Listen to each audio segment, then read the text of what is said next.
Pengawal ngatur muka Raf Safari. Oleh diangkatnya di produk dagang, temuai baru dikena mata mayu hagi temuai ahli luar bagi menua muka.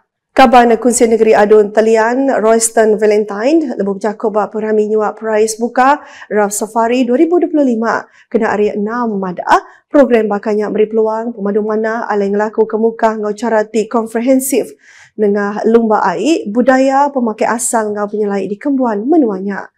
Aku ia ngatur program bakal tahu ukai seminar meri palan ngagai peranak dia ajak tang mata pengusaha di luar serta ngericah ekonomi menua.